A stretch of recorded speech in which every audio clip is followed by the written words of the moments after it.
H-Town, what's up? You know what time it is. It's time for the best 120 minutes of your day. The Chop Shop, the nation's #1 urban sports talk show, and also your midday sports happy hour. Yours truly, Robert Hatter, alongside Jim Hicks, coming to you live from Houston, Texas. But we're broadcasting all over the world via Facebook Live and YouTube Live. And I am in the middle of sharing something, so I don't know what I'm doing. Y'all, I'm serious. I don't. I'm doing something. Okay, there it is. There it is. But let me tell you something. Baby Friday is Thursday. We're not air tomorrow, but it's Baby Friday. You know, something about these Thursdays that's come around so quickly. We had fun this week. I know we had fun this week. A lot of people been calling me, talking about the things that we've been sharing this week. And some people done really, there's some things really happening out here for this show. Uh, uh, It's some things really happening. Shout out to all my people, the Panther Network, Simeon Sims, Rod Wells, Daryl Anderson, Brad Kimball. Who else? Who else I see out there? Thaddeus Mood is in the building. Share the show, everybody. Everybody share the show. Cause we're gonna get this thing cranked up. I had some questions answered. Some people asked me about. I mean, I asked myself about. But I have the information for you next week. And I just don't know where I want to start. But first of all, you know where I want to start? Yeah, let me get in here. Where's my notes? Where's my notes? Oh, they're my notes. Sterling Creeks, what's up, baby? What's up, Coach? Coach, I got some stuff for you today, too, Coach. I got some stuff for you today. Uh, where I want to start. First of all, hey, Bethany. First of all, our soon to be president of the United States, and our very own Beyonce, in one great afternoon rally tomorrow. What a way to spend a Friday! Y'all gonna make me fly in there just so I can see my girl and Beyonce. I think both of my girls. Let's see what else I got. Is it just me? And I just want y'all to check up on it. Y'all, I want y'all to just take a look at it. You know, I just put stuff with stuff. I see stuff. I just want to share it with y'all. Is it me? And I want you to check. Don't have to worry about it now. But does Stephen A. Smith show much respect on First Take, as he should? As he should. To Mina Kimes. But the other women are not afforded that same respect on this show. I just really want y'all to take a look at it for me. Yeah, just take a look at it. He seemed to show Mina Kimes much more respect than he do to other women on the show. Okay, just take a look. Just take a look. Just some. I want you to. I want you to take a look at. Then also, I see why people be mad at these games. I see why people be mad. These people be gambling. Right? Let me show you why. This dude had a. What's up, Landon? Man, Landon and came back today. I got something for you, man. I got something for you. I'm gonna keep something for you now. Brandon Weefall, a young fella. No, I can see why they get mad. They look at these games. A lot of games last night on ESPN. I mean, not on it was ESPN last night. But I just want a lot of NBA games. Y'all know I'm an NBA. Love the NBA. NBA has afforded me a great space in this world. But he was betting, right? So he bet Kevin Garnett he's gonna make over 1.5 threes. So I think he won that one. He said Harden gonna make 2 threes. He won that one. Then he had one more three for Norman Powell. Then he had a Steph Curry bet about 3. They didn't get Norman Powell didn't even attempt a 3 down in the fourth quarter. Boy, this betting stuff, I can see why them people get mad. I don't bet. So I can see why these people be getting mad. Shout out to the Pacers. They won last night. But they had a James Wiseman. I think it's Achilles. It could be a calf. It could be Achilles because he had that look back like somebody had kicked him in the leg. He played for the Pacers. They beat the Pistons. They're gonna have a long season. Pacers beat them 115 to 109. The Nets, Ben Simmons is Ben Simmons, same. The Hawks beat them 120 to 116. The Magic beat the Heat, man. Beat the Heat, I think, at the Heat. 116, 16, the 96. The Rockets got their head tore off by the Hornets. Did I tell y'all about that dude, Charles Lee, and them Hornets? Didn't I talk about them Hornets? I told y'all it's just one game. But the Bucks beat the Sixers. The Cavs beat the breaks off the Raptors. The Bulls beat the Pelicans. Man, the Pelicans, DeJounte Murray got hurt in that game. I hate that. I love him. But y'all, Ja Morant is back. All you Ja haters. And then the Clippers beat the Suns last night. The Suns beat the Clippers last night. And James can't close, man. James, great James couldn't close. James couldn't close the deal last night. I love you, baby boy, but you didn't close that deal last night. And but I just wanted to go around that. Dame Lillard had a great game. Dame Lillard balled last night. Sonya, you know you can't be gone no 2 days, girl. I saw you out there doing something, but you know you can't be gone that long. Don't do me like that. Sonya Billings, y'all. That's what I'm talking about. She can't be gone that long. No, I had to have her. No, she got to be here. She keep y'all in check. But Sonya, I'm gonna go here early. Because I'm seeing some things, I'm experiencing some things, and I got some great things to talk to y'all. So y'all need to text tag. I promise you'll get some. Ain't nobody in the world gonna give you today, but on the Chop Shop. So if you care about your friends, you care about your anybody in your family, I'm gonna give you a chance right now. I got to. Y'all got to get them. I keep trying to tell y'all shit. Boy, I got so much stuff to give y'all today. God, hey. And you know what? I thought about the Chop Shop. Thought about us. Let me make sure I got something. I'm always thinking about us. Y'all my people now.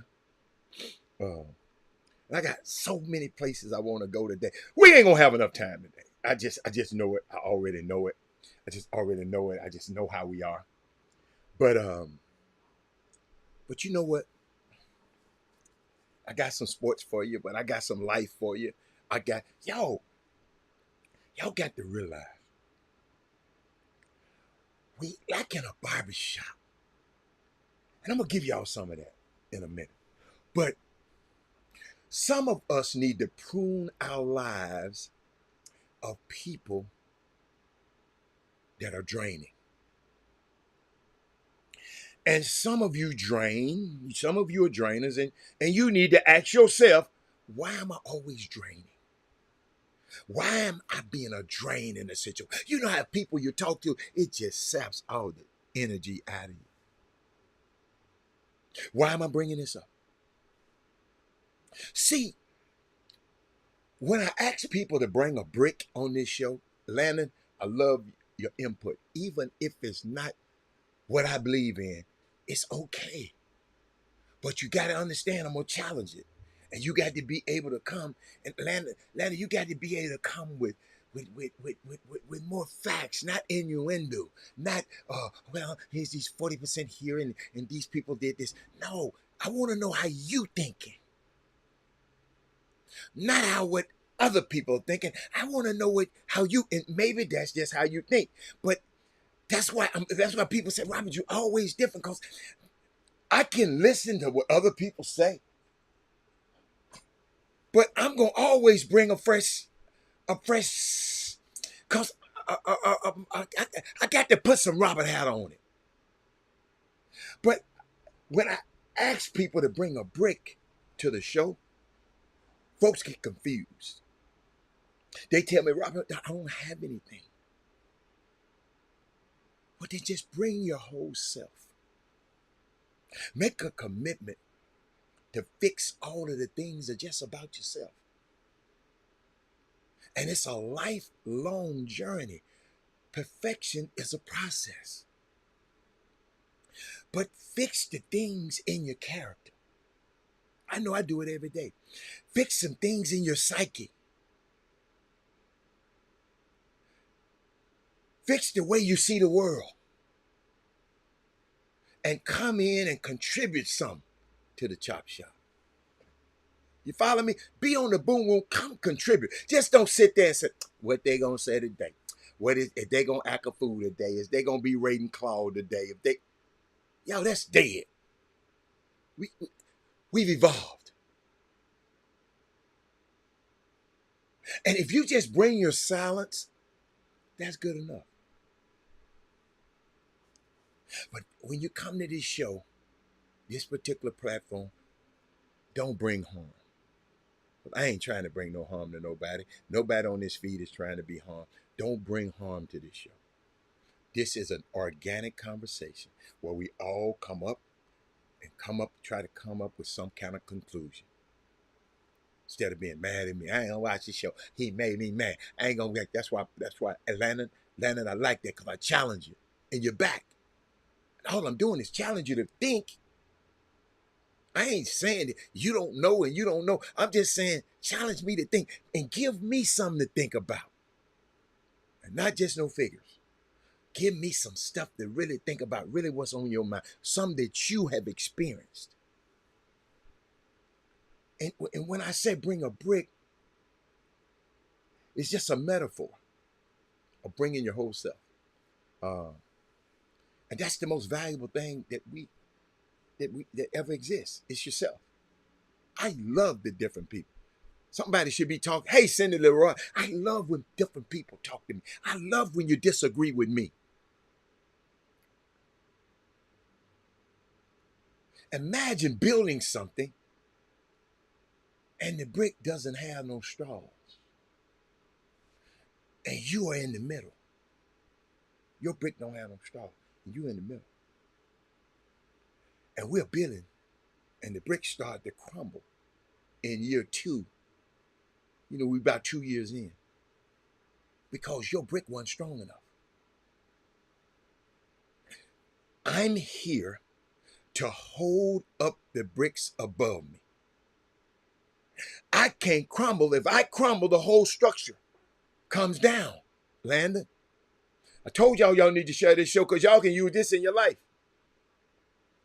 You should want to come into this show asking every day, what am I contributing to the Chop Shop? I'm not, because toxic relationships is what you keep getting some and the other person don't get none. Them toxic relationships ain't good. You're going to run. If you keep giving, you going to leave him. Or you going to leave her.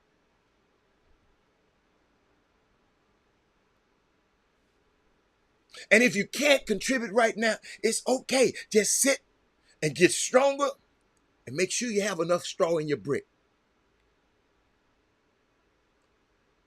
As I was processing, y'all know, this is the moment that this is the greatest part of the show to me, because I can reflect. I do like a monologue of stuff.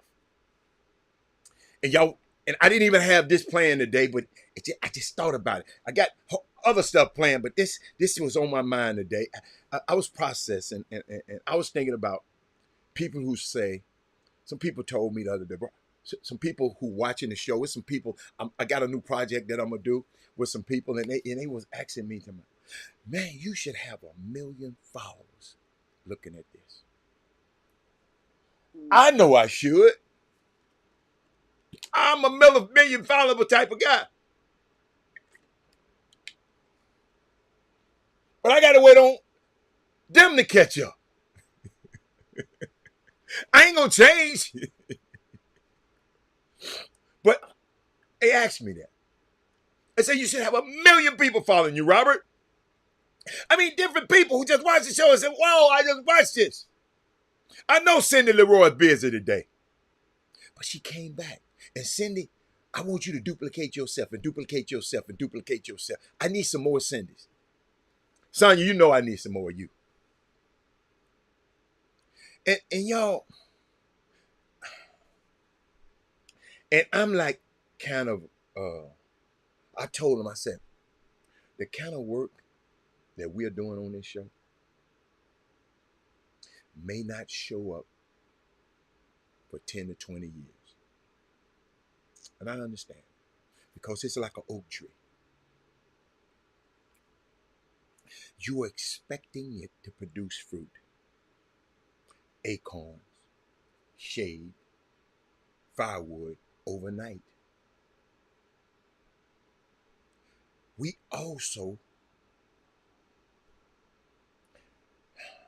don't have the momentum of patience as a people to know that things take time to take root. See, I'm building an oak tree. These other people just building something that might just, y'all don't forget about it. I'm putting something on your mind. Y'all got to realize, I told y'all, I'm not going to be a generational thief. I want to give something to the next generation. I want them to be able to come on here and say, wow, old school, he all right. I recognize, y'all, the 400-year assault on our psyche and our memory, our ancient morality. Y'all, it's going to take longer than this 6 or 7 years that we've been doing. Because this kind of platform, it didn't exist 7 years ago. Now everybody popping up with me. The Chop Shop and the Boom Boom Room, who we affectionately call the people in the feed, should be sharing the show and should be thumbs ups right now all over the place. When people walk up to me and say, you are part of the Chop Shop,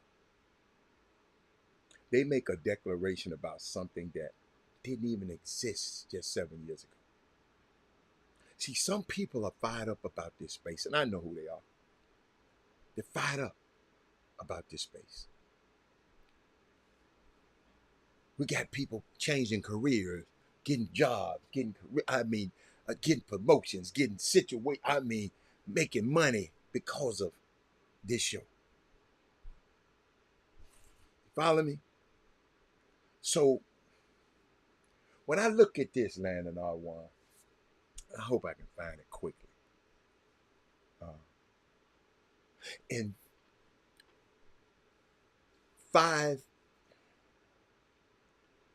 May 24th, maybe a little bit before, is my recollection of the first time I mentioned the 2025, the Project 2025. Okay? And I'm going to talk about that shortly. But share the show because it's important. Just listen to the ignorance. And all ignorance means you just don't know. But I want y'all to hear this. Towards Trump. Yeah. You know what I'm saying? So. Are you voting? Have you voted yet? Yeah. Yeah? Yeah. What are you voting for? Policies, reasons? I'm really voting for the economy. I'm trying to think about the future and what it's looking like. From my understanding, it's looking like the type of class I want to be in that is leaning towards Trump. Yeah. You know what I'm saying? So I don't really believe she's going to cut the student debt or the country's debt. That never happens with any president. So her pushing that agenda, I don't think that's going to happen. So you don't think it happens with any president? No. Well, you know that's not true. Really? Yeah. I mean, like Clinton balanced the budget. And where is it right now? Yeah. Well, I mean, what I'm saying, you're saying it doesn't happen with any president. I'm not saying that it can't be done. And the economy was great under Obama. Nah, I wouldn't say that. Did we not go through a recession with? You know, we came out. He pulled us out of a recession. And the same Biden pulled us out of a recession as well. Okay. Look at that, man. There you go. You got pulled out of recession. So if he pulled us out of a recession, you don't like his economic policies?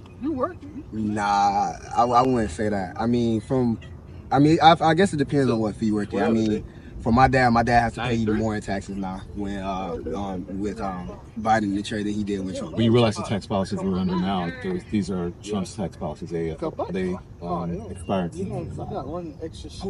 I'm cooked then. I think I'm cooked out. I think I'm cooked out. No, I didn't know that. Nah, I didn't. I'm leaning towards Trump. Yeah. You know what I'm saying? So. Are you voting? Have you voted yet? Yeah. Yeah? Yeah. Did y'all hear that?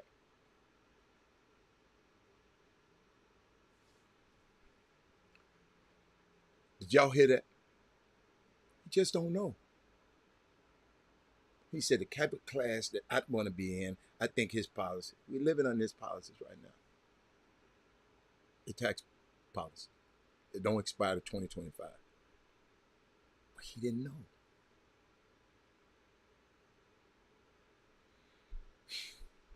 I wish I had somebody talking to me right now. And maybe y'all just listen. But like I said, 5/24, April 24th. It's the first time I think I mentioned 2025 probably.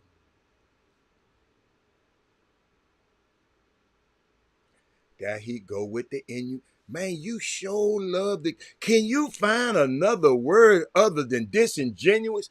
You said the same thing about. Oh my God, y'all, dude, do you have another word?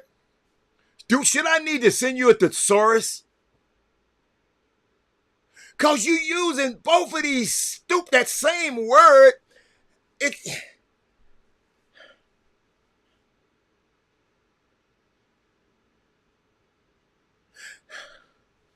Can you use we already know you're a Trumper. I already know. You got a Trump flag in your house right now. I already know. Ain't no doubt about it. And guess what? And I welcome you to the show. But I would like you to get better words. I have to sit up here. I got 120 minutes and I got to say all these words. At least do another word. Man, come on. Come on, man. Come on, man. Come on. Come on. Dude, I don't know you. I never met you. But your words, this is a little disingenuous. You don't say nothing about nothing else. But when Barack came on here and that band there came on, now this is disingenuous. You use that same, we wasn't in a recession. Shit, we was. We were on that verge. So you being disingenuous. Did y'all? I want y'all to see what I had to go through, y'all. Somebody text me. I want to see what. This is what I had to go through, y'all. That's. When Barack came on and talked about the black men, not vote for Kamala because, and I'm going to show you how you didn't have the whole story. Because that was a special forum where they invited Landon Ardwan, all the men who said that they don't want to vote for her because she's a woman. That's the setting he was in. So he was not being disingenuous. That was the setting. He wasn't talking about all black men. He was talking to a certain subset who were invited there so he can speak with them. And I don't think you had that information. So maybe you were a little bit disingenuous.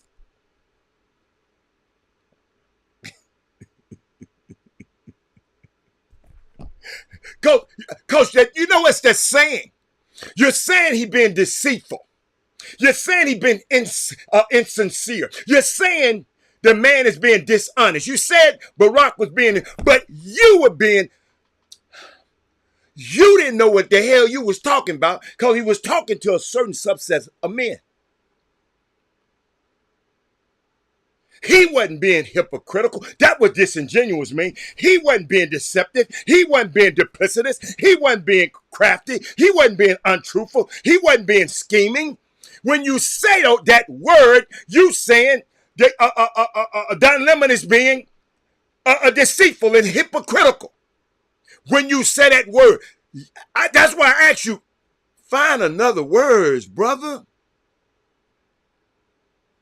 Since you're such a free thinker,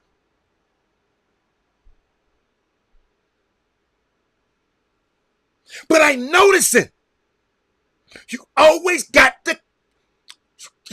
I'm watching man. I'm watching your comments on the two topics. Obama, y'all. Hold up, y'all. Let me get it for you, y'all. Hold up. Let me put it for you. Hold up. Let me put it for y'all, so y'all can know what I'm talking about. Boy, this man just. Hold up. This man here. Hold up. Here we go. Is that we have not yet seen the same kinds of energy and turnout in all quarters of our neighborhoods and communities as we saw when I was running. Now, I also want to say that seems to be more pronounced with the brothers. So if you don't mind, just for a second, I'm going to speak to y'all directly and say that when you have a choice that is this clear, when on the one hand you have somebody who grew up like you, knows you, went to college with you, understands the struggles and pain and joy that come. I played that video, and Landon Ardwan said Barack was being disingenuous because he had no idea. Instead of going and researching, y'all, I can't tell you every damn thing.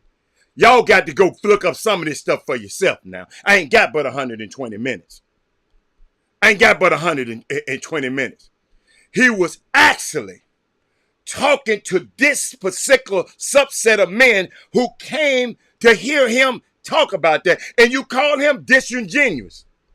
So you say he was deceitful, he was dishonest. No, you didn't know. I don't care where your auntie work at.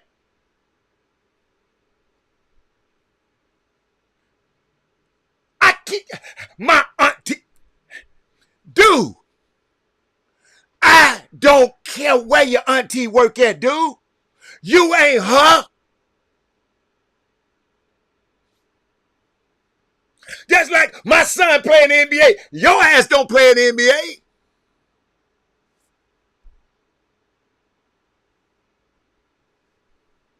But you said this particular time he was being disingenuous. Then I played this video right here, and you said the same words. Leaning towards Trump. Yeah. You know what I'm saying? So. Are you voting? Have you voted yet? Yeah. Yeah? Yeah. What are you voting for? Policies, reasons? I'm really voting really for the economy. I'm trying to think about the future and what it's looking like from my understanding. Is looking. Now, one time did you say this young man need to get his facts right? You took your Trump type comments, because I don't know you as a man, your Trump type comments and said at the end, he being disingenuous. Because all he said was, talked about he brought us out of recession. And you said it wasn't a full-blown recession. Man, I don't even, dude, do you listen? I got a question. Do you look at these comments before you put them on the screen?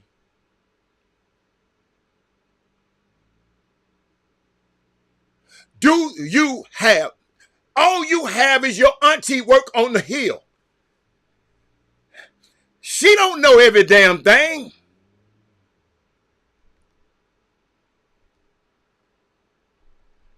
You said we wasn't in a full. You just admitted we was in a recession. You said one a full recession. What's the difference in a full or a half? Amen. Amen. Amen. Amen. Hey, I don't even want to tell you about my relationships in DC. But I don't have to have my auntie on the hill for me to watch and see a dude sit up here and call two men disingenuous, and you don't know what the hell you talking about. That's how I feel about it. Now, you can keep commenting all you want to, but I'm past your ass. But first time, 524. Yes, some people literally hear themselves. Yes, some people just literally like to put their stuff on the screen. And I'm gonna let y'all deal with it. But cause I'm finna give you some more stuff to be disingenuous about. First time, I was thinking about 2020. Well, no, not 2000. January, February, March, April. No, May. I'm gonna give me a swipe of water. No, I love it. The man said Jamal shared his balling. Yeah, and he got beat by 1,000 last night. Hey, Baker. The man said Jamal shared his balling. Yeah, he got beat by 1,000. It's a lead score on every. No, I'm just kidding. It's a lead score on every. But you didn't mention the young man. Man, just stop. It's all right to not say nothing. And I'm gonna get to that in a minute. So watch he finna have something to say about. But hey, HBCUs, let me tell y'all are very important. I can't tell you now, but y'all are very, very, very important. And in the future, you're gonna know what I'm talking about. HBCUs are you're very important.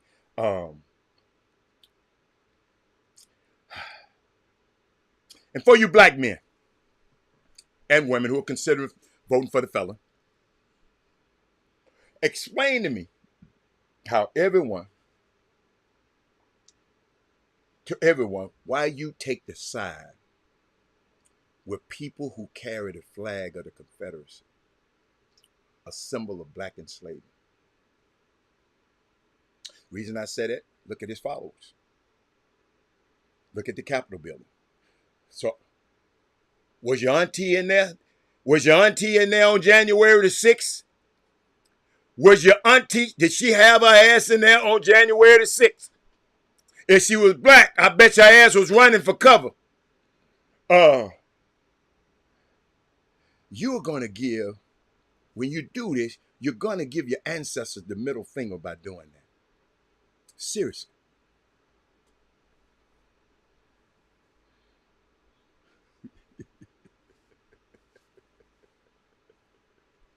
Let me keep going. I'm loving this. We got 13 days left, y'all. Can y'all people like this, can y'all please just land on R1, just do me a favor? Just get the hell out of the way. Okay? And let the rest of us can vote. Okay? You come back to me after this stuff over with. And we'll talk then. Right now, you free thinker, just like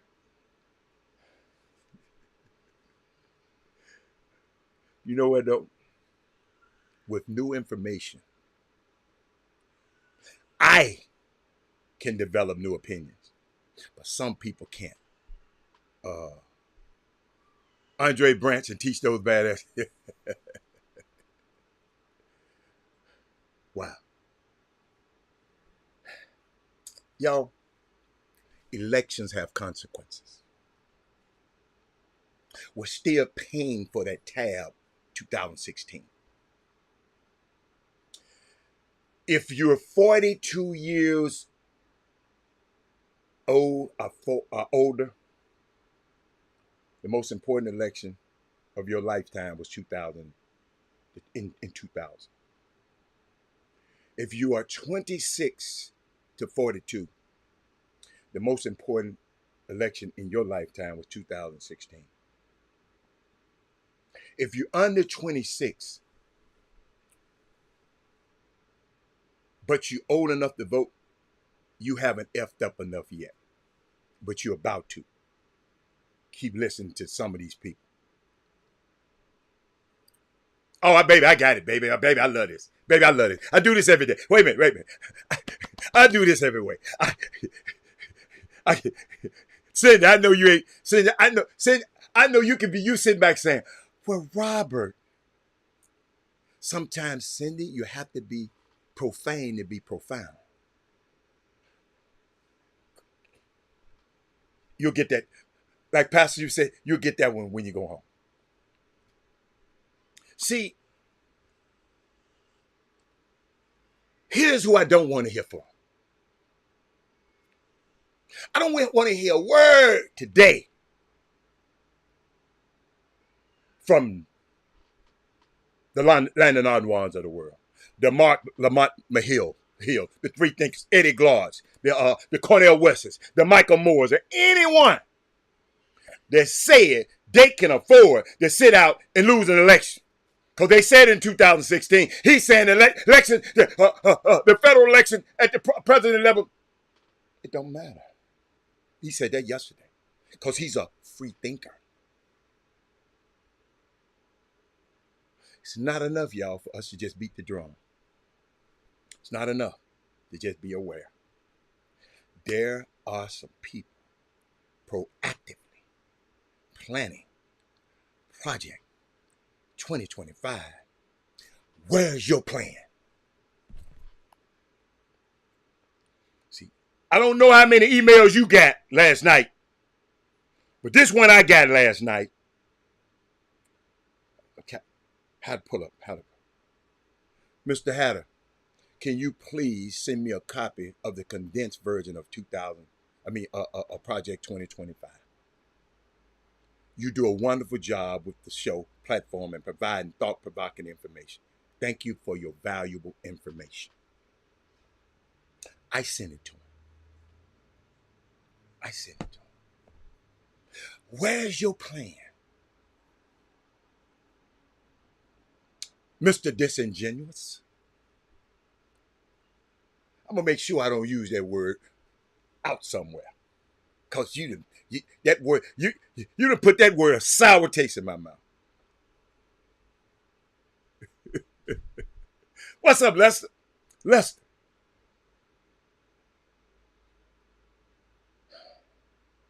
Them people on the other side, they not just listening to the noise, because this noise that Landon R1, this noise that you telling me right, this noise. As Steve Bannon said, you better go look that rotten. That's one of the most rotten. I told 7 years ago, I told Chris Walker about this guy. Chris Walker said, man, I've never heard of him. He couldn't be that bad. Go Google it. Because I ain't got time to talk about it. See, these people are not just listening to the noise. They're looking for a signal. Y'all got to understand, this show was derived from thinking about the vision by people in the barbershop going back and forth, or in the nail shop, or in the beauty shop, going back and talking about all kind of topics.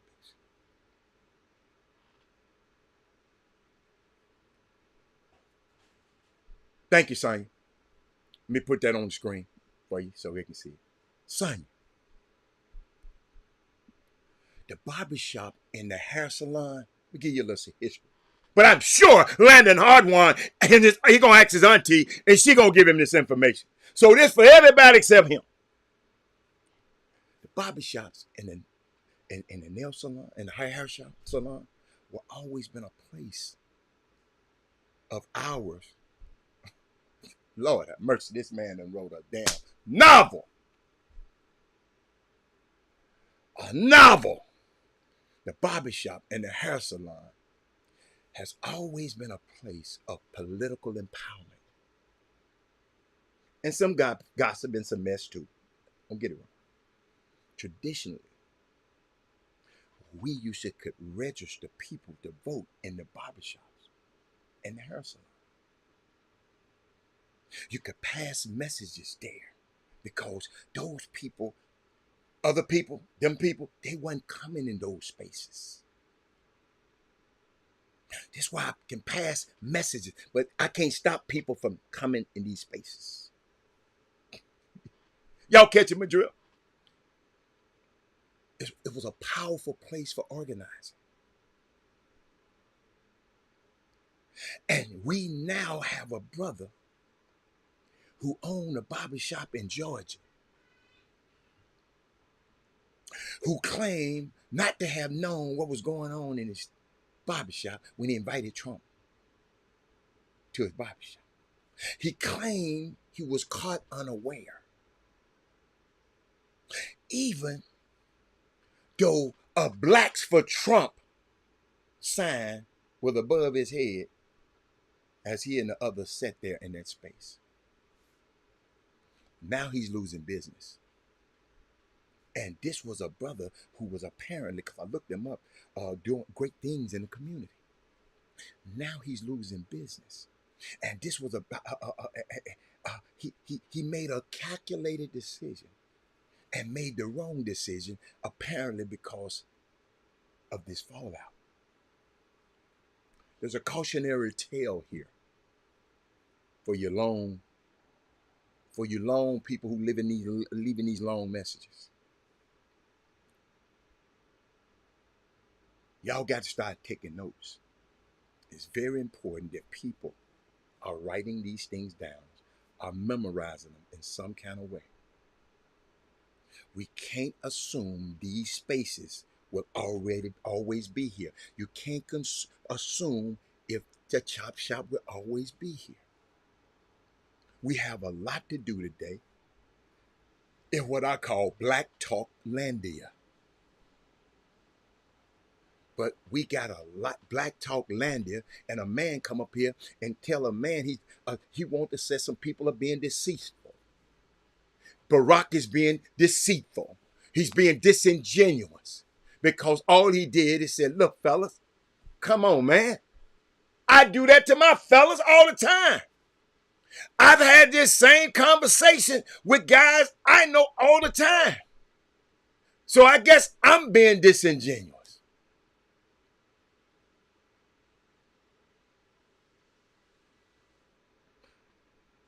And that means, because we're not going to have this state, this black talk. See, this space where we in, it embodies the best in Black Talk radio. Y'all got to realize, Joe Madison changed the way that I used to just come on here, talk about sport. And somebody said, man, dude, you more than sports.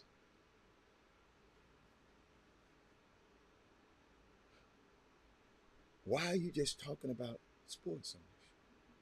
They can go and look that mess up. And I'm going to talk about sports.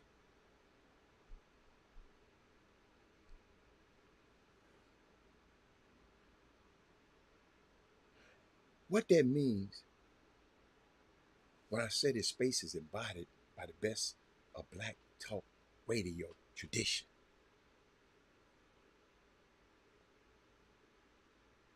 And that means we are required to have the difficult conversations about how our world got to be so difficult when it comes to such important issues that you can't even talk about the man that didn't know what the hell he talking about. You want to talk about Don Lemon. That's the first person you attack. Always remember, the first thing you attack, that's the most important thing to you. See, sometimes y'all think y'all be talking. This show, dude, contrary to what you think, Mr. Landon Otwan, we're just as educated as you. We got some people on here that been around the world, Jack. Not just stuck in some little rural town. You got a guy talking to you right now, grew up in Memphis, live in Houston, but came out here for Father's Day and ain't never came out to LA for Father's Day and ain't came back to do nothing but one time to check on everything is all right after the hurricane. You got people with eclectic knowledge and eclectic tastes. So when you come on here with that, that's why they looking at your stuff and saying, dude, what are you talking about? And all of them are free thinkers.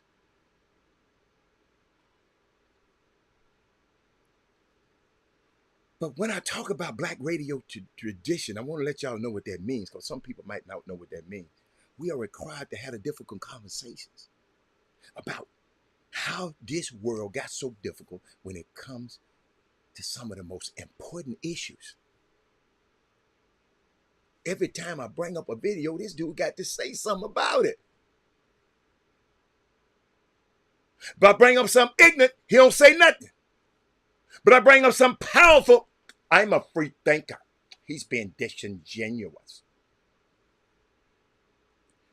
I talk about race, I talk about gender, I talk about culture, I talk about identity politics. We talk about grassroots basketball, we talk about sports. But some people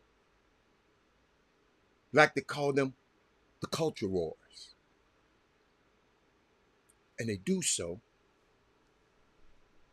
because they are warring over them. They are using these things as proxies for the war of power.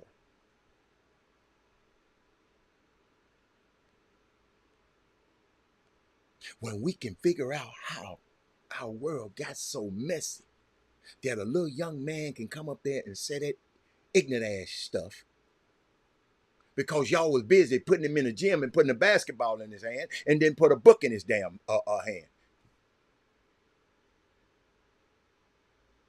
Then we can learn to have better people.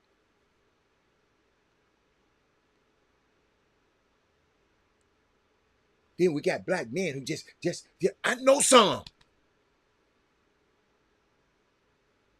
You know I'm on it. Yo, Sonya, he got me. And I wouldn't even mean to go here, Sonya. Let's learn how to make our communities better. We can shape the world better. I'm sitting there listening to Laura Trump the other night. See, this is the kind of stuff, Herb. This kind of stuff that got to me. What's this girl name? This the president's crazy ass son, and this his wife. This the wife who had that. This the wife who had the boat armada, and all the dudes saying the crazy things about us and Jews. This her. These poll workers, we're going to have lawyers in all the major polling locations across the country. We have lawsuits in 81 states right now. We won about a week and a half ago. These poll workers, we're going to have lawyers in all the major polling locations across the country. We have lawsuits in 81 states right now. We won about a week and a half ago. This one understand 81 states, man. In all the major polling locations across the country. We have lawsuits in 81 states right now. We won about a week and a half ago. These poll workers, we're going to have lawyers and all the. I played it for y'all. I bet you he don't say she was being disingenuous.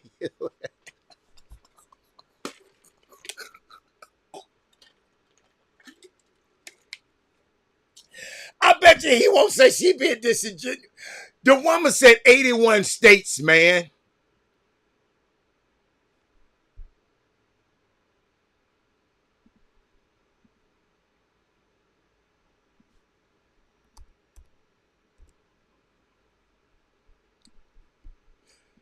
This lady. Wow, look at this beautiful swastikas. There we go, white power.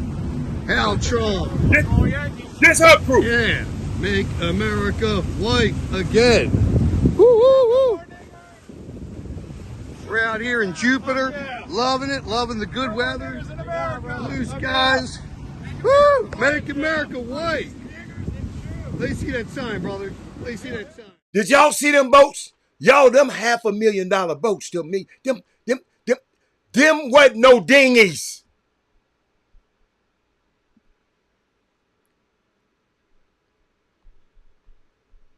I love this, man. I love this. I love this. I love it. Yeah.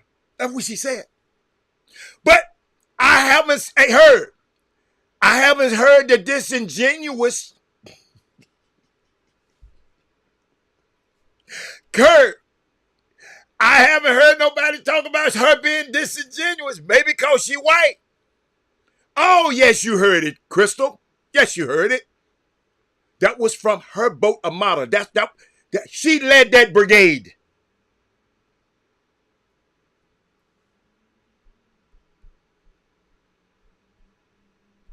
You follow me? Y'all, I told you I'm loving this stuff. Y'all don't do me like this. Where else I'm at? I'll tell y'all that later because there's some stuff on my spirit. Y'all, remember I told y'all the other day. This J.D. Vance dude is scaring the hell out of me. I want you, I know Kevin gonna do it. But have y'all guys ever heard of the Theo boys? The Theocracy boys? Excuse me, the Theo brothers, the 3 brothers. The Theocracy bros. It's an online manosphere type space where people are essentially fighting to create a white Christian national society. And J.D. Vance is their hero. He's the prince of their movement. I have a little bit more on it next week. These people ain't playing. These people got a plan.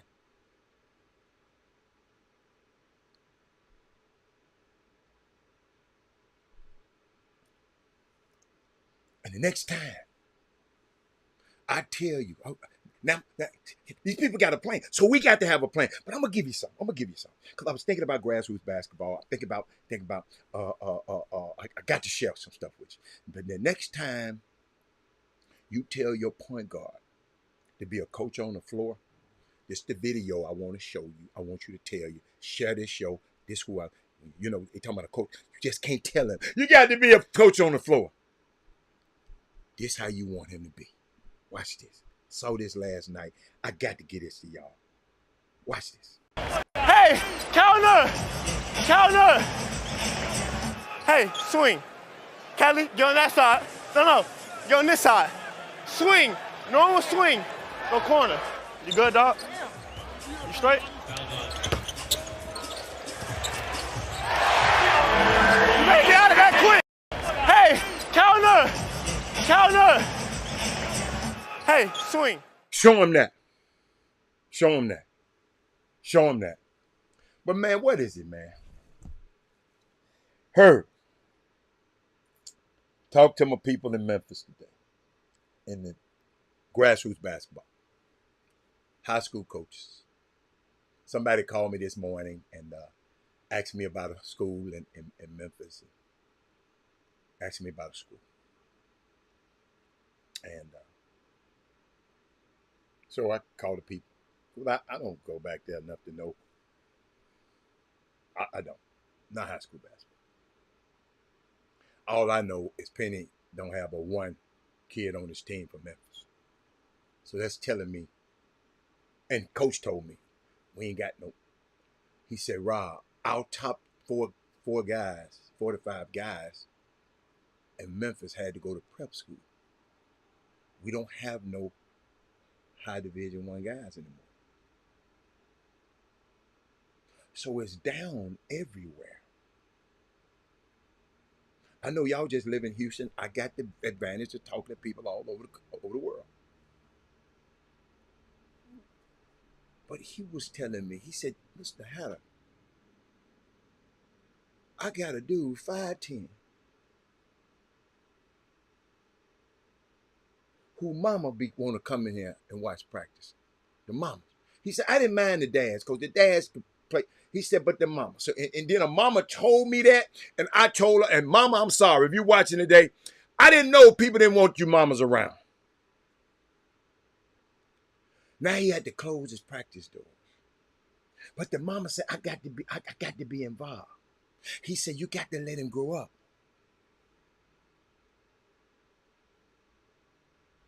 But he told me something this morning. He said, everybody think they good enough to go to the league. Everybody think they D1. Y'all ask your sons. Y'all ask y'all friends' son. Herb Baker, you be around them. Kevin Freeman, you don't be around them as much. Who else on this thing? Do every one of these kids think they Division I players? I got 81 states for their ass to go to. I got 31 more states they can go into. They can go to those state schools.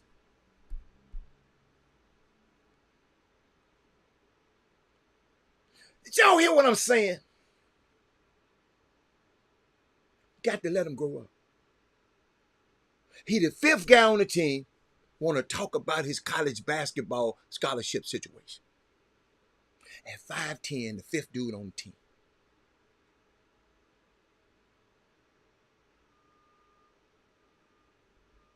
5'10", the 10th man on the team. And all he said was, let's get him in his classroom and let's get him some educational opportunity. Y'all know what I'm about to say. You don't believe in my son.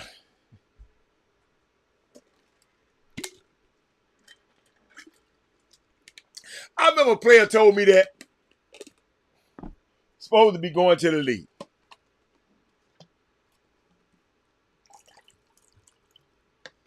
I shouldn't have said it like this.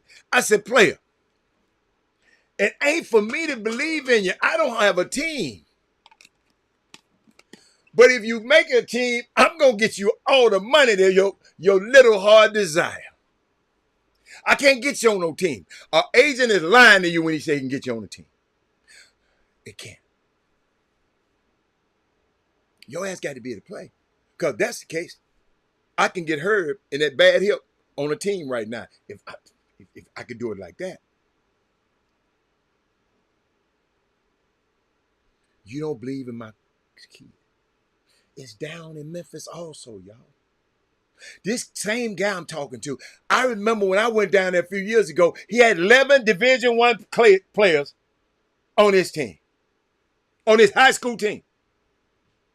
Say he got one, and he in the 8th grade. Prospect. He in the 8th grade, and he gonna start on varsity.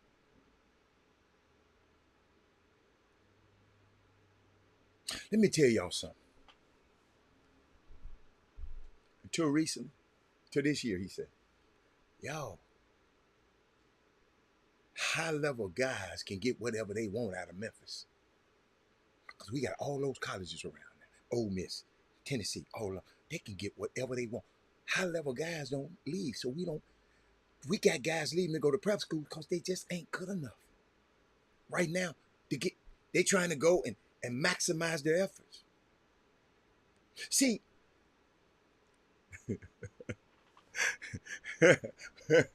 I got you hurt. But I can't get you in the league, though.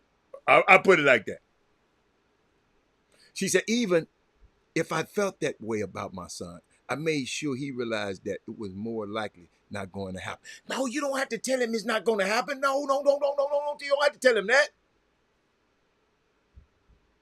You just tell him it's other options, baby. Baby, if you 5'10", it's hard.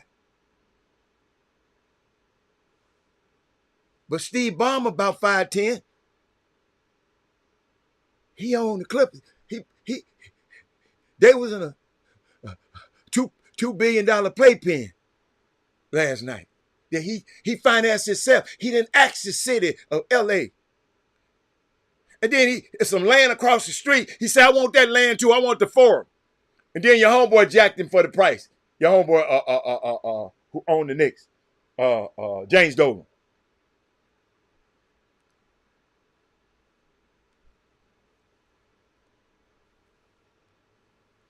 No, it haven't been a tradition for years at Memphis, Herb. We always had James Wiseman all the way down. Marcus, we've always had a tradition of having the top player in Houston go to Memphis. Maybe you talking about something else. That would explain why Memphis doesn't have any home kids. That's been a tradition for. Yeah, no. It just ain't no good players there. I just gave it to you, and you wanted to get your own explanation for it. I just gave it to you plain. They're not good enough. They ain't got no. We usually always have a dude, if it's a bad dude for Memphis, he going to Memphis. But we ain't had none. It ain't no tradition not to have it. U of H seemed like they had a tradition not to until Kevin Sampson came. U of H didn't even recruit guys out of Houston until Kevin Sampson came. You must be talking about Houston. Everyone think they can go to Memphis. It's not a player. They ain't done nothing. You know, I'm thinking about these coaches. I can't tell you who he is, but I told you a college coach came to town and said, man, come on eat with me. I said, all right. So I go. I expect to see all the guys from the AU. I'm thinking, oh, okay. See, you messed. Okay, yeah. Go look at your comment. But he told me. I said, dude, where about it? He said, what? And he told me about he don't trust the basketball landscape. He said, nothing against them. He said, but I want to get directly to the player. I want to get to the decision maker. I ain't got time for all this playing, going to dinner, buying drinks, all that. I want to know. Tell me who the decision. I want to get. He said, and people in Houston just take you around the freaking world. He said, I like to talk to the guys in Dallas. He said, they take me right the way. Dude, you can't get him. Dude, you can't get. Houston just play around too damn much. I didn't have the experience. I'm telling you, this not me. So when y'all sit up here and say, well, he talking about this a college Division I Power 5 college coach told me this. And he says something. He said, man, my assistant coaches ain't as valuable no more.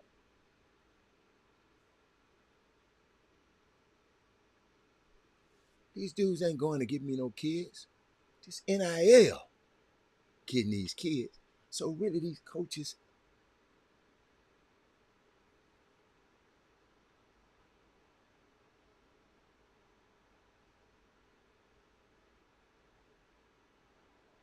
he ain't gonna wind and dine none of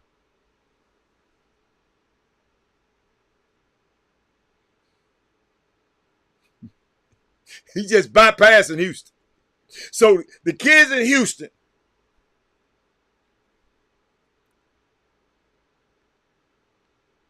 unless I intervene, and if I find somebody that I feel that can go and play for him, because I know him,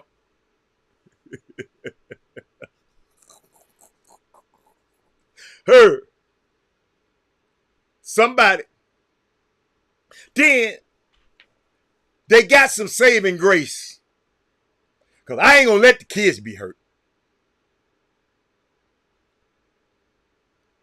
But got to straighten that up. See, what happens is, in case you didn't know, Sonya, let me not use, I don't want nobody. Let's say, I'll use me. College coach called me, asked me about your son. But your son don't play in my program. Your son ain't feeling, your son don't come to my events. Your son don't do something. Then I ain't finna talk positive about your son to that coach. That's it. Then you go to this other dude, he gonna talk negative about the kid. Then you go to this other guy, he gonna talk the negative about. Then I've heard this on the phone myself, and this ain't nobody telling me. If they don't play on your summer team, or they reject your summer team, oh, he ain't this, he ain't this, he ain't this, he going over there. They ain't got nobody this. I said, yo, that if anybody know me, they know that's the most nerve-wracking shit in the world. This a dude called me yesterday. I ain't talked to him in a while. We talk for, 15 minutes. I don't know how many minutes. 15 minutes. Do you know we didn't talk about nobody else? And I said, dude, ain't it refreshing being on the phone and not mention no? Then he had to mention somebody at the end. I don't want to talk about it. That's when I hung up. Man, I don't want to talk about nobody. If y'all see what I go through to take out the time to stop and do this show, you'll be saying, wow, I need to send Robert a cash out. If y'all see the things that I stop, and some of y'all kids out here, football, basketball, whatever, some of y'all gonna be asked to enter the portal by your coaches. And how you handle that conversation and the 45 hours after that will be critical. Don't let emotions guide you when the only true fortitude will get the job done. See that? Sonya, it's a dude called me, Sonya, and talk negative about a kid because he asked me, could I get to the kid on this team? First of all, he's talking all good about it. Hold on. Then I said, man, he got to talking all that on. Well, man, that team ain't doing this. I didn't start talking about the team that the kid want to go to. Then start talking about the kid. I said, man, do me a favor. If you ever get a chance to talk to this man and his kid, parent, don't talk like that. Don't talk like that. They ain't gonna even talk to you. That old negative Ned. Y'all, I never, ever went and been recruiting all my life, the 30-some years of my life. I've never talked negative about the other people. I don't even ask about the other agents. Anybody who really know me, who done been in these situations with me, they know I don't mention them. I'm too busy talking about me. I ain't got time to talk about him. I told y'all the story. Dude talked so negative. I ain't gonna call his name because he passed away. Dude talked so negative about me. He lived in Denver. He talked so negative about me to a player who was coming to see me. I didn't know the player was going to see them first. He went to see them first. He came to Houston. I picked him up there for it. He said, man, I said, let's go so we can go to the interview. He said, man, I don't need to go to no interview. I said, what? He said, I'm signing with you as soon as I get to the office. I said, why? He said, man, this dude spent this first 30, 40 minutes talking about negative about y'all. Sonya.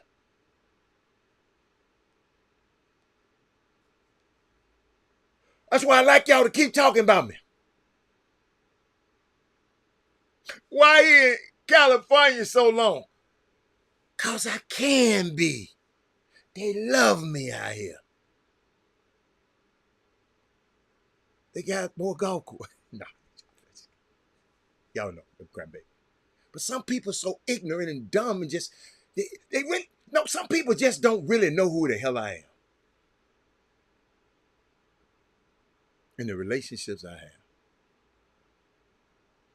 that I can walk into the crypto arena and just walk into the Intuit Center.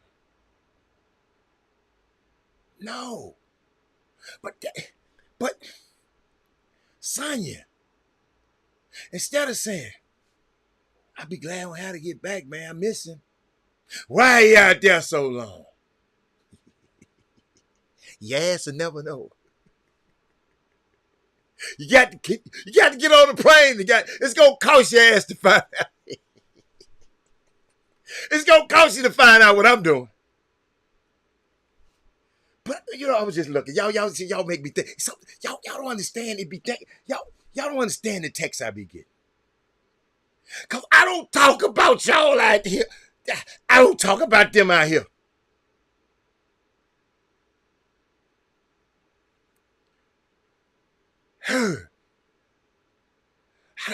talk about them I heard. Ain't nobody asking me about nobody in Houston's summer basketball. Not one person. Ain't nobody come up to, man, how is the people I know don't know them?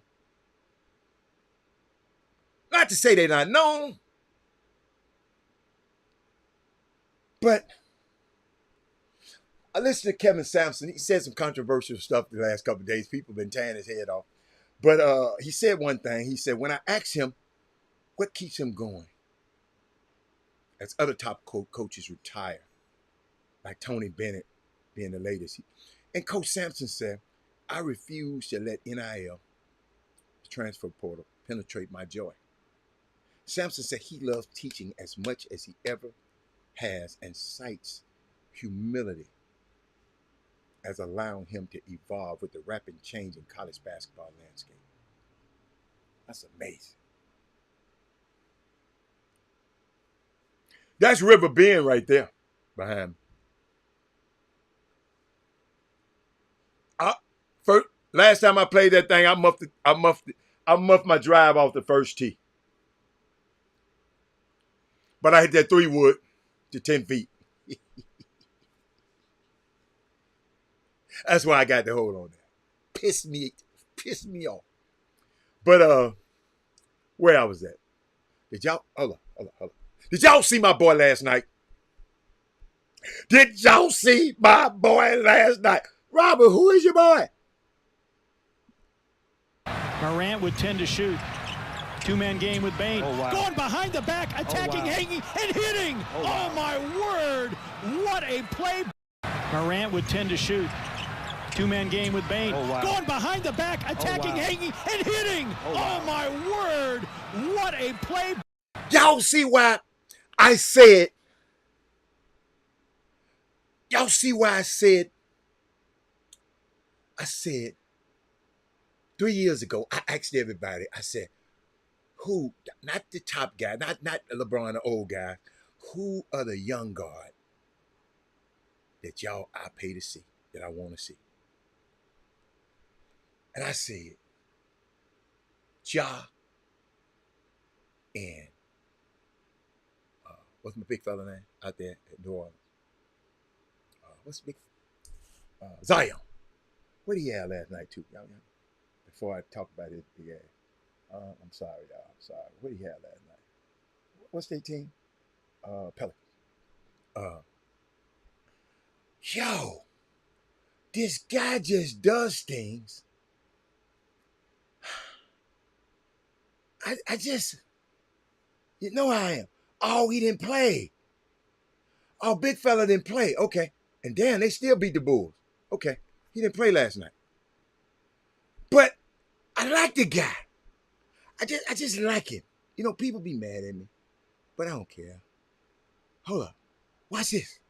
This is what you consider your MVP candidate at some point. That is playing full court defense, comes up with the steal. This is what you consider your MVP candidate at some point. That is playing full court defense, comes up with the steal. This is what you consider your MVP candidate. Yo, he right-handed. And he kept the ball in his left hand the whole time after getting bumped. And Steve Nash that thing off the glass. Listen to me. I just look at the game different from y'all.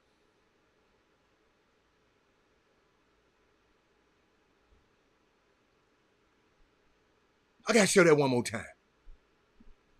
This is what you consider your MVP candidate at some point.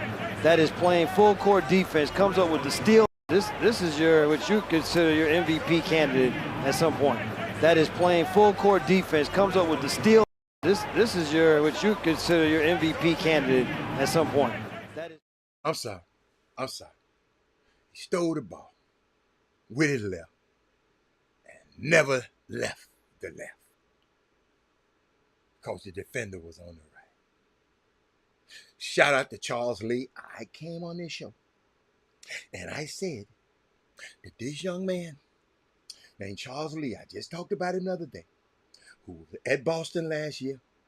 He was, where else he was at? And now he's at Charlotte Hornets. I told you, I didn't know they was going to go beat my other boys. They beat Houston last night, the Charlotte Hornets. I know it's first game, but that's all we can talk about is the first game. And y'all remember, I always I wait till the 20 game mark till I make a decision about stuff. But man, his first game as a head coach, his first win as a head coach, his first game as a head coach, his first win as a head coach. Y'all got to take your hats off to that. I'm just sorry. And Gino Aramimo, he said something about the NIL the other day. He said, do we keep the charade up of the student athlete? Or do we call it what it is? Semi-professional or pay-for-play sports. These kids I ain't calling their scholar athletes, student athletes no more. They pay for play. You can get them $175,000, and then the next day, 3 months later, they want some more. And the season ain't started yet. You got his little happy ass on back to practice.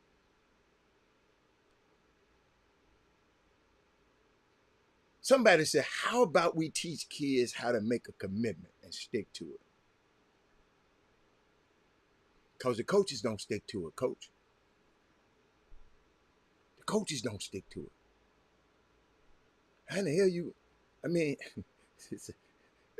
it's a brave new world. Hold up. I got more.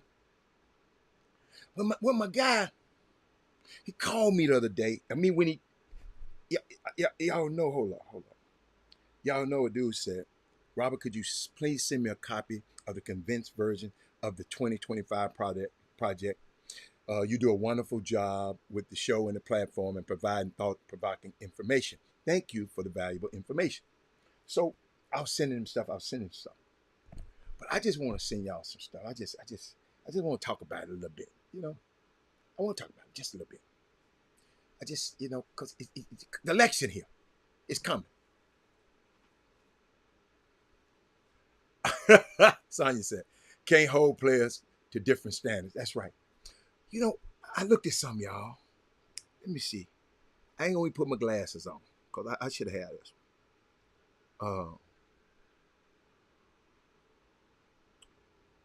Somebody send me this though.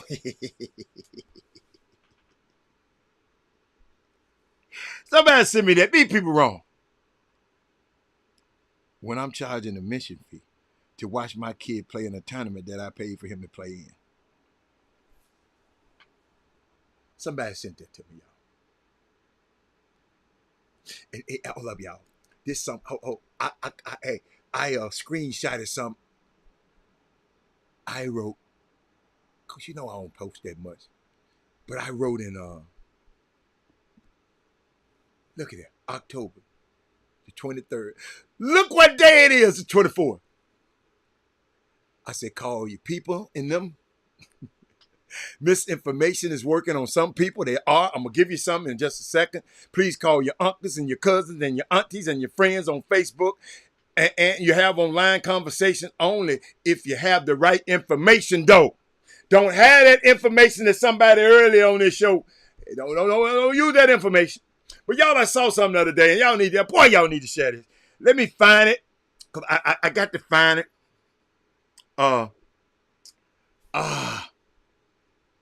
Man. What day was it? What day was it? I'm trying to find it. Y'all I got to find something. I got to find it. Because I got to give it to you. That wasn't it. It was for Philly. Hold up, y'all. I think this is it. What are your feelings, and let me start with the women here, about Kamala Harris? She's a woman of color. I'm not putting her down because of that, and I'm not putting her down because she's a woman. I'm not a feminist, so I'm sorry. But at the end of the day, I don't think that she has the personality. I don't think that she has what it takes to go up against Putin and go up against these other presidents that are built for this.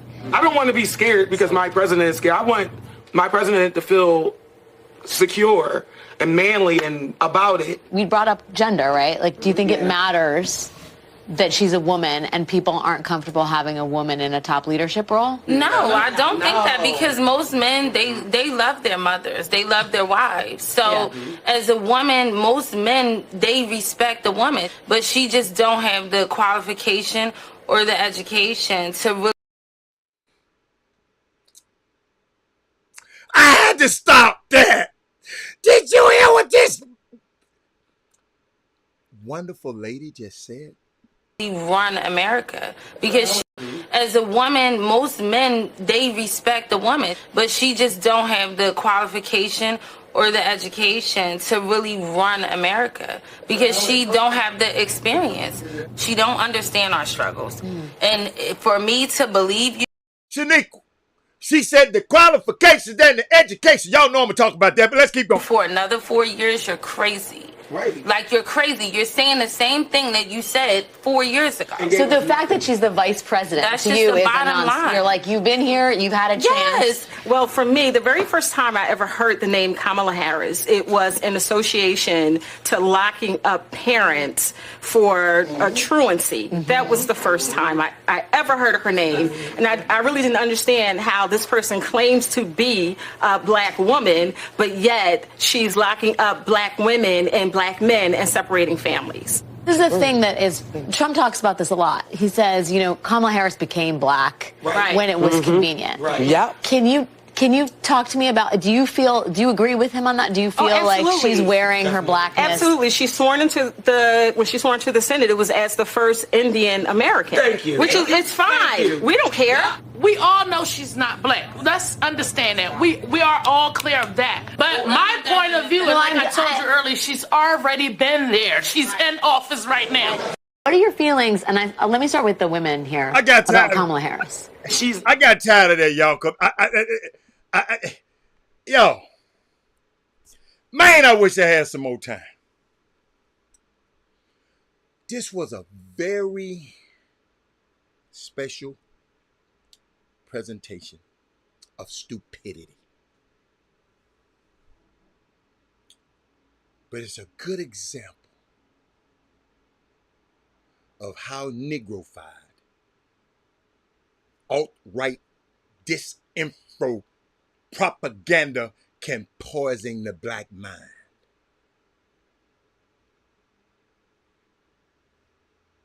As a former senator, attorney general, and current vice president, she doesn't have enough experience. But the reality star with 10 failed businesses have got what it takes. The way the media amplifies the minorities of these contrarians is getting sickening. I had to play it for y'all. Spreading disinformation and voting apathy. Never policy-based concerns based on facts. This woman talking about lock somebody up for truancy. And if she went and looked, all it took is a Google search. Your dumb ass. Excuse me, Alfio and the kids.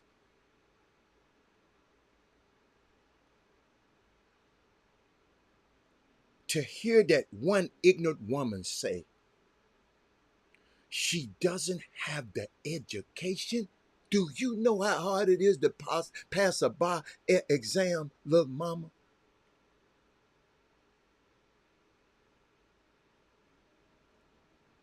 Do you know how hard it is to make it through Howard and law school, little mama?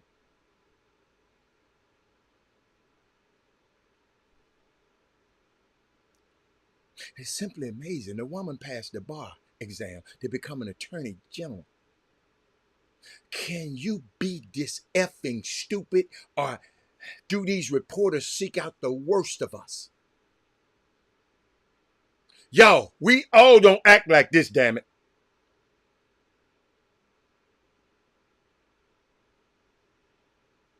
Kamala Harris has 21 years in government experience. vice president, senator, AG, DA. She would be the first president with experience in all three branches of government, the judicial, the legislative, and the executive. Baby girl, that's what qualified look like. I bet you they don't put me on there.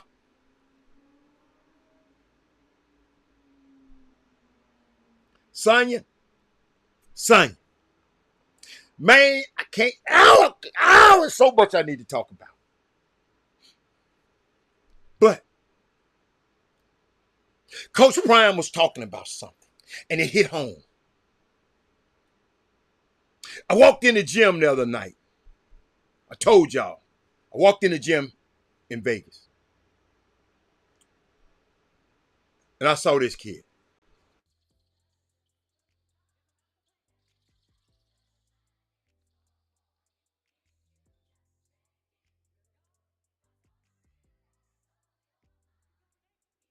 It's Mikael Brown. I saw him go up and down the court 4 times. That's all. And I asked, who in hell is that? I got up out my seat and went to the scorer's table. This wasn't the game I watched. And I asked, who in the hell is that?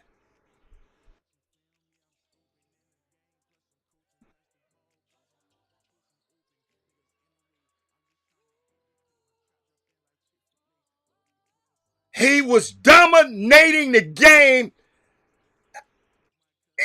He scored when he felt like it. But he got everybody involved. Shout out to the Baller Plug for supplying me this video.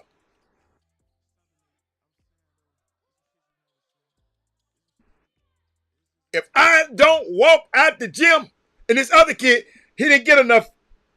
But I told you about the kid, Josh Powell. To me, he reminded me of Joe Dumars in high school. He is.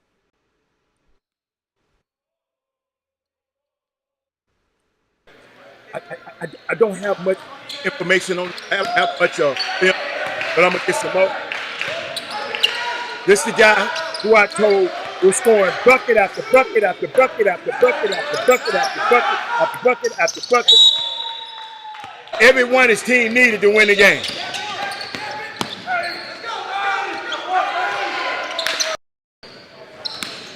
The reason I showed y'all that, I wasn't in the gym long. It don't take me long. Mamas, if your son good. Coach Prime was talking about the other night. He said, whatever you've been doing, whatever you've been giving, you got to give more. I need you to splice this out and give it to your kids. Because it ain't enough. Whatever you've been doing, you got to do more because it's not enough. However you've been preparing, you have to prepare better because it's not enough. You wait to the last minute to try to turn it on. And that's not going to be enough. Can't wait till you're a senior. You can't wait to district.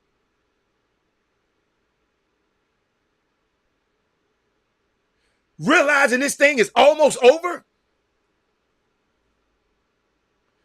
At your greatest temptation to do wrong, you need to be right and do right. At your greatest temptation, young players, to do wrong, you need to do right. Upperclassmen, let me tell you this. Upperclassmen seniors, the seniors at TSU, who ain't got no more eligibility, seniors all over the country. I'm trying to tell you. I'm trying to warn you. I'm trying to prepare you to get ready, to get you ready. You need to ask yourself, ask your sons, ask your nephews, ask your people, Where are you dominant at, man? Where are you dominant at? Don't I had to come see my son. Come see my son. I come see your son. Your son is terrible. When I get quiet and walk out of there,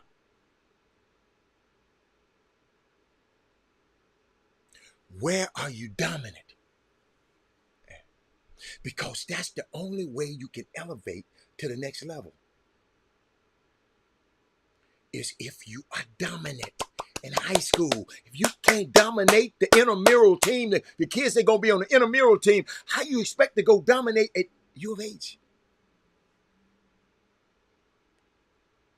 Are you winning your battles at practice? Are you winning your matchups? Are you dominating on the field or on the court or in the classroom? Where are you dominant at? Average, don't go to pros. That's why I never allowed a C in my house. C said average. And didn't tolerate B's. Because I knew I had somebody who was capable of making A's. If your son ain't capable of making, I ain't talking about you. I said me, because I know what I invested in it. For you to make a B, you've been playing around somewhere.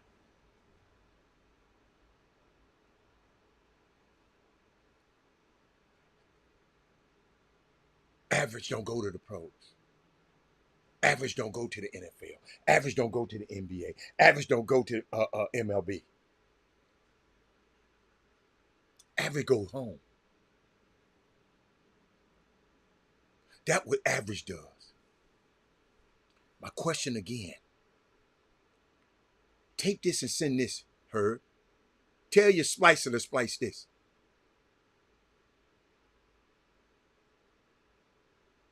Average go home, man. That's what average does. Where are you dominant at? If you can't dominate the scout team, how you going to dominate somebody on Saturday if you're playing football? How you going to dominate? How you going to dominate at U of H?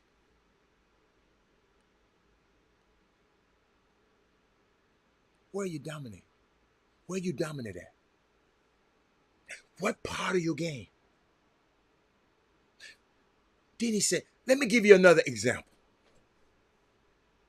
You're walking across, this is my example, too. And you pass the rec center. You run up in there. And it's a Lululemon contest. And if somebody walks out of that rec center in the best and the greatest Lululemon outfit you ever seen, what you say when you see her?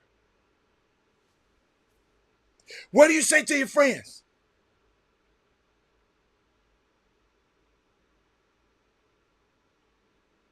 You don't know her. You ain't never seen her before. What's the first thing you say? Who is that? You say, who is that? And why do you say, who is that? Because she what? She bad, right? You have all these evaluators in the gym. You have all these college coaches in the gym. You done been to the EYBL all damn summer. You have scouts in your practices every day. People evaluating you every day. A lot of them. And not one of them said, Hatter, who is that? Like I walked in that gym the other day and said, who is that? And when I found out, Herb Baker, guess what I found out? That kid, McDonald All-America. And I didn't see him go up and down the court for 2 times. And that other one should be. Josh Powell going, oh my goodness. They call him a 4-star. But I don't care about the stars. All I know, he going to give you bucket after bucket after bucket. Yeah, Lululemon. Yeah. I love Lululemon. Yeah. They got a little with A-Lo. They got a new one, but it ain't nothing like Lulu. Lulu one. My daughter got some nice ones, and I don't know what she be wearing, but I told her you need to put some damn clothes on. A lot of them. None of them said, Hannah, who is that? High school basketball season is upon us. Y'all finna have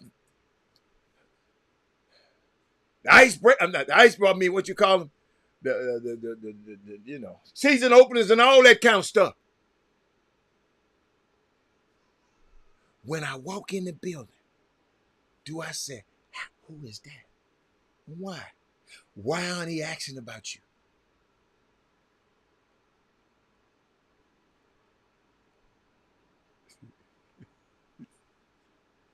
Son, I'm gonna put you on FaceTime. Show you what I'm talking about.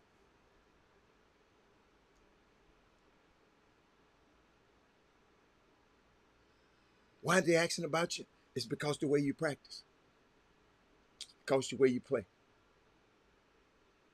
The way you go about your business. The way you go about your day. The effort you give. The inconsistencies that you show.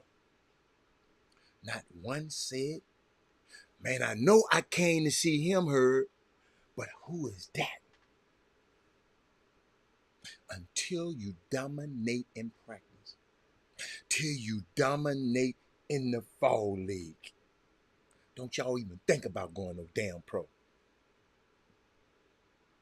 Because you're not going to dominate in that game. I just want y'all to understand, parents. Don't ever say that Robert Hatter didn't tell you that you didn't know. Don't ever say that you weren't educated about this. Don't never say you wasn't informed. Until you dominate a practice, how in the world are you going to go pro?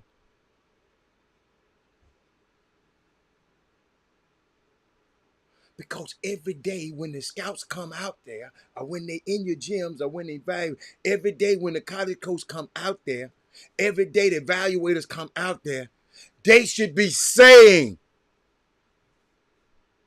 who is that? Now, this weekend, I'm finna give you something. I'm gonna give you something to take with you. One of the things, Sonya, since you're the only one talking to me, you and Kessel, one of the things that have been disturbing my spirit lately is how we survive what comes next. We're seeing right now, no matter what the outcome of this election, there has been such a significant rollbacks of our rights when it comes to our civil rights, our voting rights, our access to housing and job opportunities. I was speaking to a number of people the other day about the fact that we are now in a situation where prior to that lawsuit, where we were able to essentially get the Supreme Court to say that race-based considerations in college admissions was a violation of the Constitution. They got that, they overturned that. Affirmative action is gone. Immediately following that, Alphayo, that we saw corporations pull their pipeline programs away, pull all their entry programs that were designed to attract people who have been traditionally excluded from these industries and to these spaces.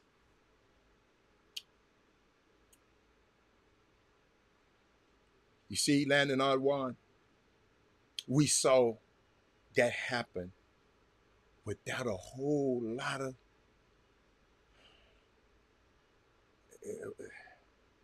it wasn't no threat. I mean, it wasn't no resistance. They just slip after your visa. You know we had Ed Blum, whatever his damn name. and the folks out there filing lawsuits and telling people that they're not going to be able to have these programs anymore. But these corporations folded without even effort at all. They just folded, didn't fight. They were like, well, oh well, we can't have it anymore. Diversity, equity, and inclusion programs, oh shucks. We just have to close it down with the swiftness, with the quickness before the weakness set in.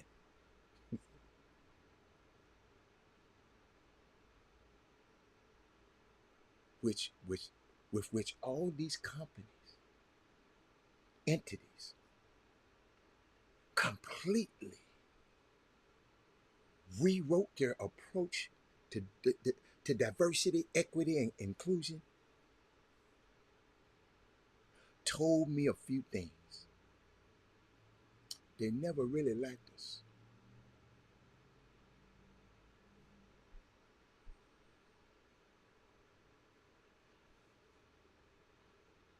It's not that they ain't like us. They not like us, like the rapper said. They never really liked us. Y'all know if you believe in something, you're going to put up a fight. Them companies said, what? Oh, University of Texas, up, nope. Governor Abbott said, fight him. The governor in Florida, fight him. The governor in Louisiana, fight him. They really didn't like us.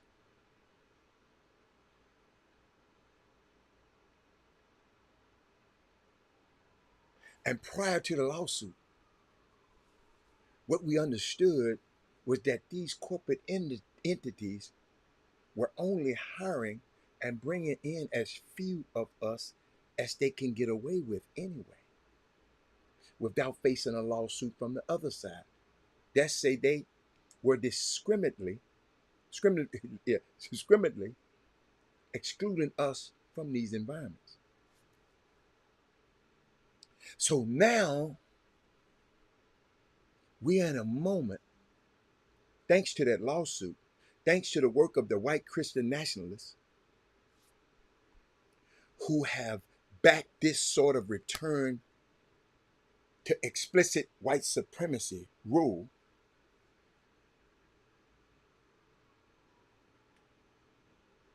We're in an environment right now that, corporate environment right now, that there are no guarantees. There's no protections. That any one of you who have gotten these jobs, who have gotten access, who have been able to do these things, there are no guarantees that you're going to be able to stay in these spaces. And I was talking to a couple of colleagues and a couple of friends of mine, and we were talking about the fact that these programs, these DEI programs, these pipeline programs, these international outreach programs, they were permissive, which means they always been in existence based on the permission of the people who were creating the programs. Oh, that was good.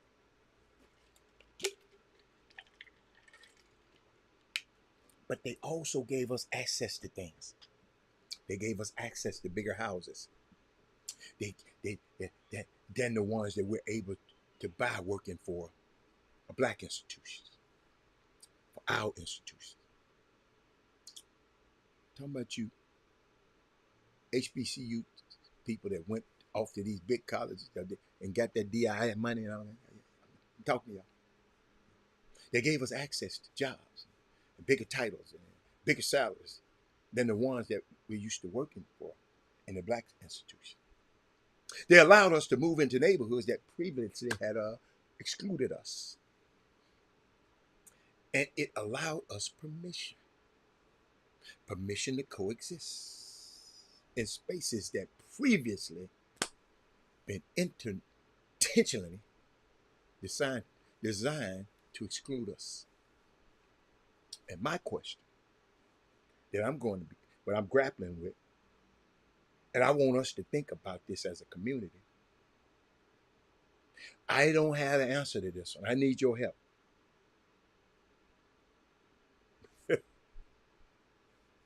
I hear you saying, Miss Sandoval.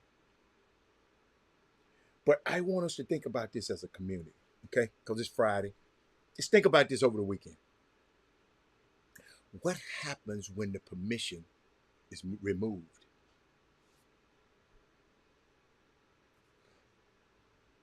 When we as a community made a decision to integrate such that tied the entirety of our economic success and sustainability to access in white spaces. White spaces led and gatekept by people who have multi-century history of demonstrating that they have a complete and utter inability to recognize our humanity, let alone appreciate it and respect it. And according to Derek Bell and his theory of interest convergence are only going to advance the rights is black people is to extend that they also expand the rights and access to white people. So everything we get, they got to get. And they've been getting it all the time. And at the point of advancing rights for black people is no longer going to be in white folks' benefits, they stop. What we going to do when they stop? This 2025 stuff going to stop it. Which is what we're seeing happening now. I'm cautiously optimistic about the election, but even if she wins, the rollbacks of rights we are experiencing, y'all, they have been happening in a variety of levels with the Democratic president, a Democratic Senate, barely held, but still there. Even when Democrats held the House the first 2 years of administration.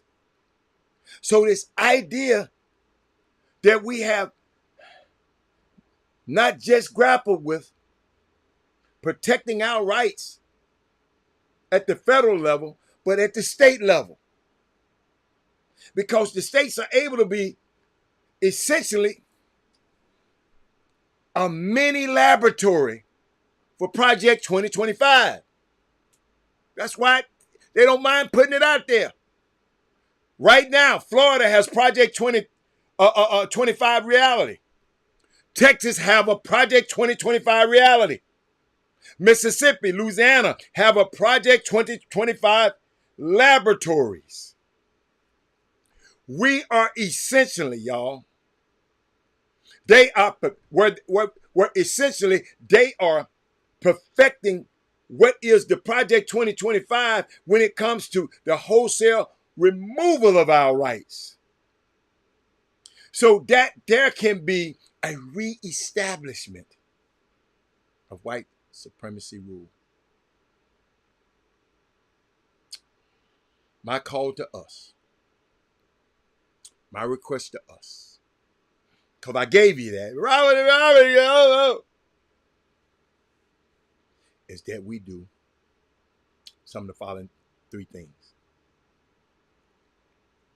I need you to answer these three questions to yourself.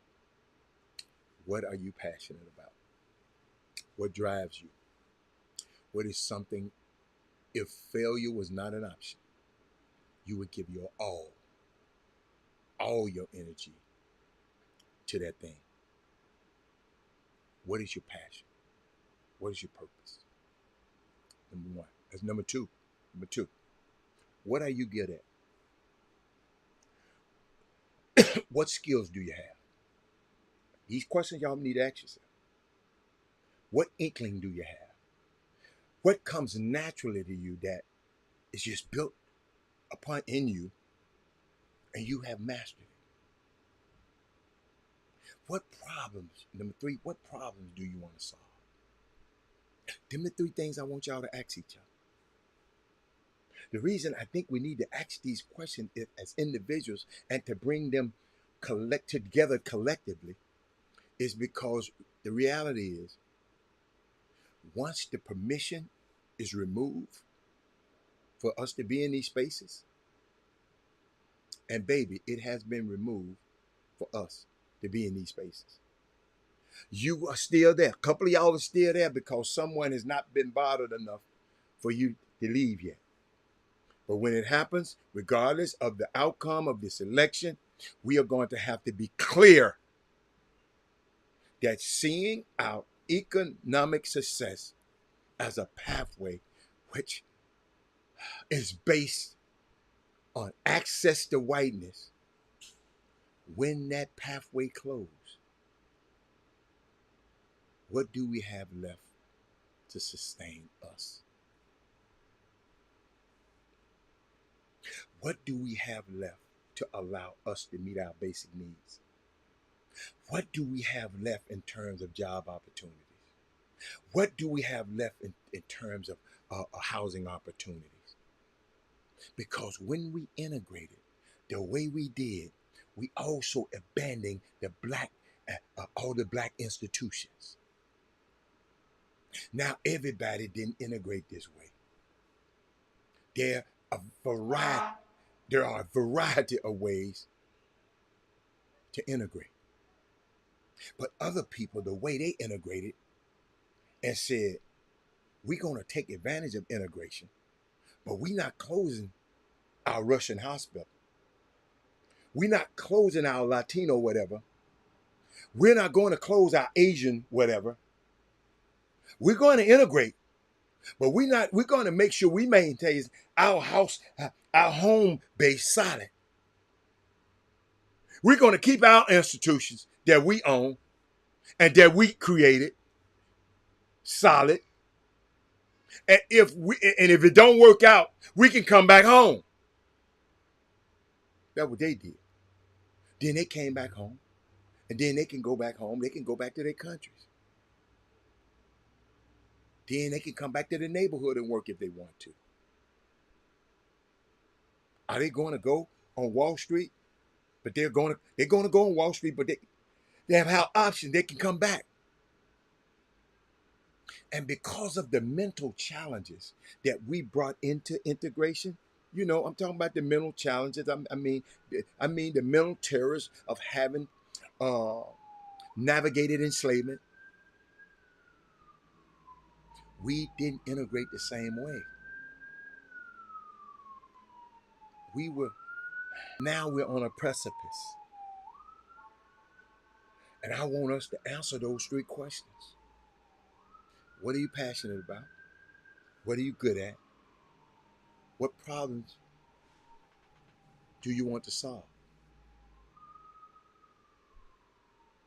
And I think if we spend more time thinking in that space, the boom boom, just us the boom boom room right here, we'll be able to come up with our purpose. And if we do the second thing,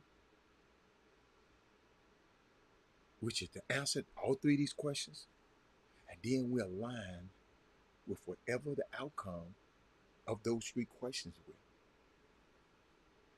When you settle into your purpose, then align that with the needs of your people.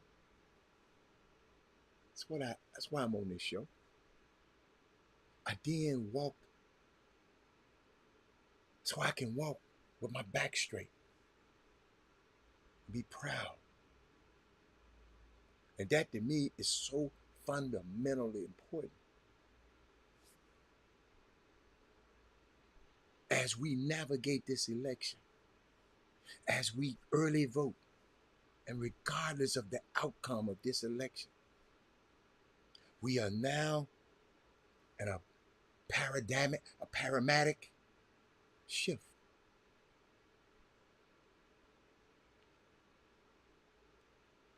that I don't think a lot of our community is prepared for.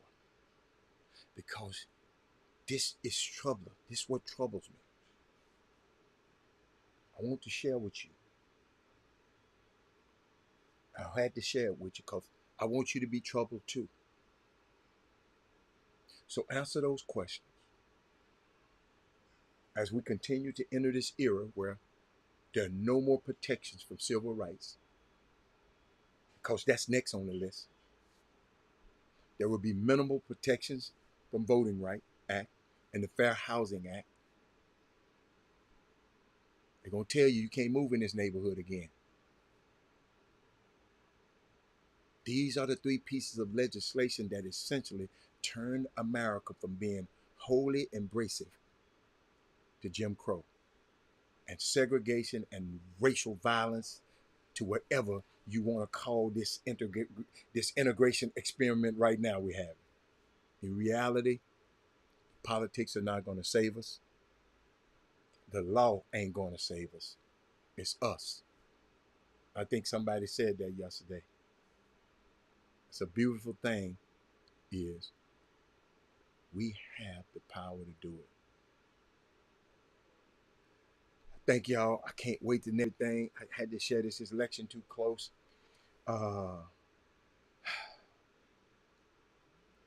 Unbelievable. Man. I just want to give y'all a couple of things before we get off this show. I did a couple of them other things that I wanted to put on here over the weekend. Project 2025. I'm going to give you one. Here go one. Your overtime pay. Okay?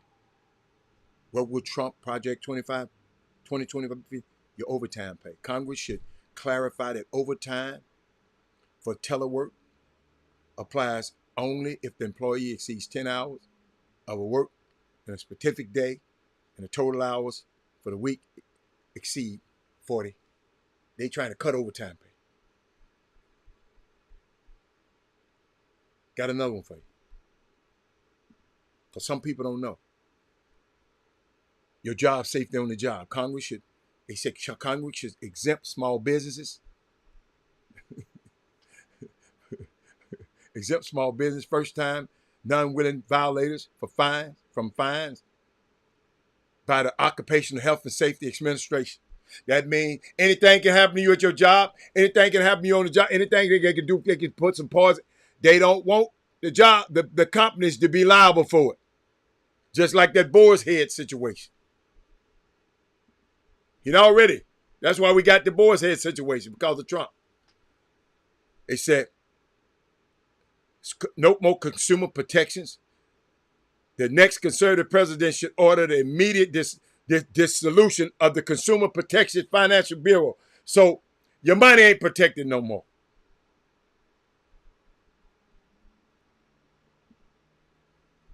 I sent it to whoever sent it to me. I sent it back to you. I already sent it to somebody. Maybe you wasn't the only one. I just got one. And number 4, child labor. Department of Labor should amend its hazard order regulations to permit teenage workers. They want to put your children back to work. This the 2025 project, the Project 2025 that y'all playing with. Man, I ain't got time. Y'all gotta go find this stuff on your own. I ain't finna send everybody that. I need y'all to go, nope. I'm giving you a breadcrumb. You know it's out there. Go find it. I'm out of here. Y'all ain't finna work me to death. No, sir. I'm out. Jim Hicks. Rob Hatter. You are now tuned in to the Chop Shop. I'm Retro. Let's get it. We in the Chop Shop. We live in the Chop Shop. We talking sports talk. We live in the Chop Shop. We in the Chop Shop. I'm talking sports talk. So turn your dials up. It's live in the Chop Shop. We in the Chop Shop. We live.